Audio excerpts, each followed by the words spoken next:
Hello dear learners, welcome back to commerce aptitude Hindi YouTube channel.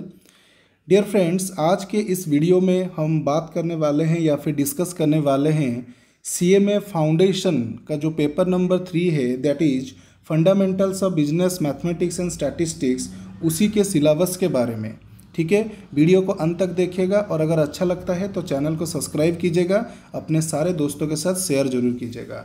चलिए, ये जो PDF आप देख पा रहे हैं ये सीएमए के ऑफिशियल वेबसाइट में अवेलेबल है। आप अगर डाउनलोड करना चाहते हैं तो गूगल पे जाके आप सीधे सर्च कीजिएगा fundamentals of business mathematics and statistics CMA foundation PDF, आपको लिंक मिल जाएगा, क्लिक करके आप डाउनलोड कर सकते हैं। या फिर आपके पास अगर हार्ड कॉपी है तो बहुत ही अच्छा है। आपने अगर एनरोल किया हुआ है फाउंडेशन के लिए तब तो आपके पास हार्ड कॉपी होगा ही होगा। ठीक है, तो सिलेबस 2022 में चेंज हुआ था, जो कि अब तक यानी दिसंबर 2025 और जून 2026 तक ये एप्लीकेबल रहेगा। आगे भी चल के ये एप्लीकेबल रहेगा जब तक सिलेबस चेंज ना हो जाए। तो थोड़ा सा देख लीजिएगा, जिस भी टाइम आप अगर इस वीडियो को देख रहे हैं तो उसी टाइम ये सिलेबस एप्लीकेबल है या फिर कोई चेंज हुआ है, आप थोड़ा सा उसको कन्फर्म हो जाइएगा। ठीक है, तो चलिए शुरू करते हैं आज का डिस्कशन। तो बीएमएस यानी fundamentals of business mathematics and statistics, इसको टोटल 2 सेक्शन में डिवाइड किया हुआ है। सेक्शन ए में हम पढ़ेंगे फंडामेंटल्स ऑफ बिजनेस मैथमेटिक्स, जिसका वेटेज है 40%। ठीक है, यानी 100 में से 40% क्वेश्चन आपका बिजनेस मैथमेटिक्स से आएगा।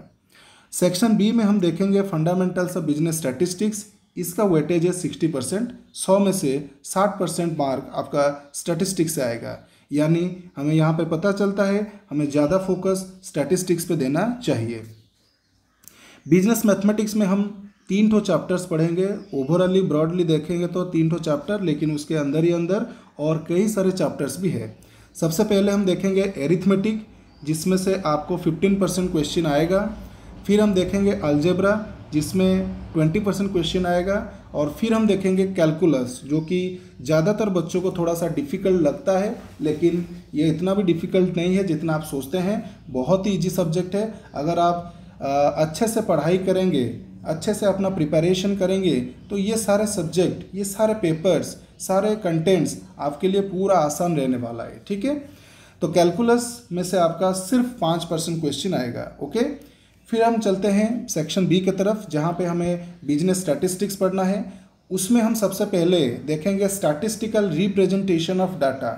थियोरिटिकल चैप्टर है, यहाँ पर कोई कैलकुलेशन नहीं होगा, सिर्फ 5% मार्क आपका यहाँ से आएगा। ठीक है, 5% क्वेश्चन आपका यहाँ से आएगा।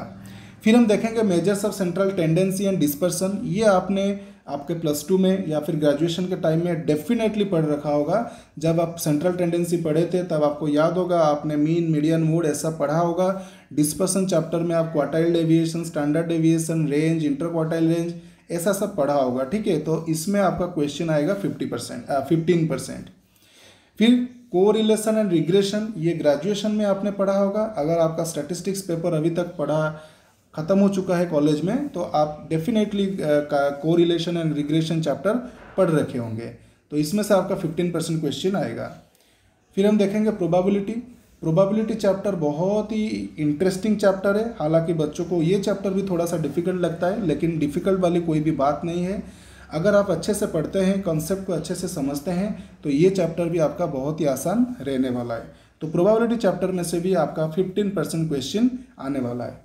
फिर अंत में हम देखेंगे index number and time series, statistics का और 2 tool, index number and time series, इसमें आपका 10% क्वेश्चन आएगा। ठीक है, तो आपको ये वेटेज भी याद रखना है, कौन से चैप्टर में से कितने % क्वेश्चन एग्जाम में आने वाला है, सो दैट आपका जो कंट्रीब्यूशन है, आपका जो फोकस है पेपर के प्रति या फिर चैप्टर के प्रति उतना ही रहेगा।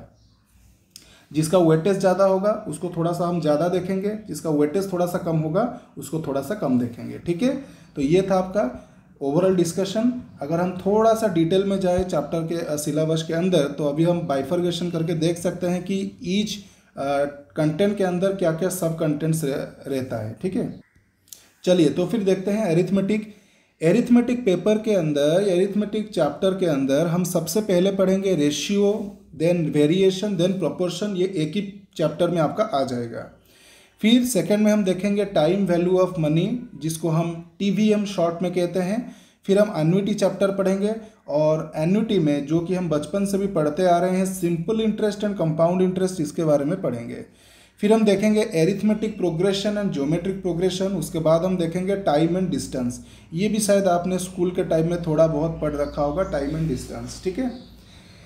फिर हम जाएंगे मॉड्यूल 2। मॉड्यूल 2 में आता है आपका अलजेब्रा। अलजेब्रा में हम क्या क्या पढ़ेंगे, सेट थ्योरी पढ़ेंगे, वेन डायग्राम पढ़ेंगे, ये भी आपने +2 में पढ़ रखा होगा। फिर इंडाइसेस एंड लॉगरिथम पढ़ेंगे। लॉगरिथम चैप्टर तो आपका +2 में था, ग्रेजुएशन में भी शायद आपने पढ़ा होगा।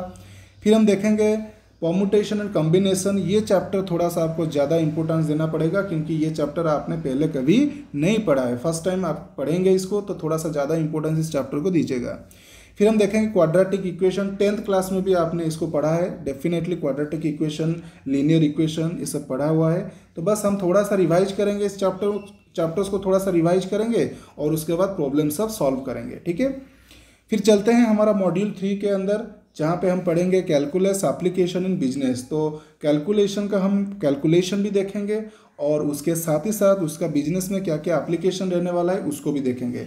तो सबसे पहले देखेंगे concept of calculation and its application in business. फिर हम रेवेन्यू एंड कॉस्ट फंक्शन के बारे में पढ़ेंगे इसी कैलकुलस के अंदर, और फिर हम ऑप्टिमाइजेशन टेक्निक्स के बारे में पढ़ेंगे। तो कैलकुलस में हम नॉर्मली क्या देखेंगे, डेरिवेटिव देखेंगे, इंटीग्रेशन देखेंगे, 2 चैप्टर देखेंगे हम कैलकुलस के अंदर, ठीक है। फिर fundamentals of business statistics. Statistics के अंदर हम क्या क्या पढ़ेंगे, स्टैटिस्टिक्स के अंदर सबसे पहले जो थियोरिटिकल जो कंसेप्ट है या फिर थियोरिटिकल पोर्शन है, that is diagrammatic representation of data. इसी के बारे में हम पढ़ेंगे, डेटा क्या होता है और डेटा को कैसे हम रिप्रेजेंट करते हैं उसके बारे में पढ़ेंगे।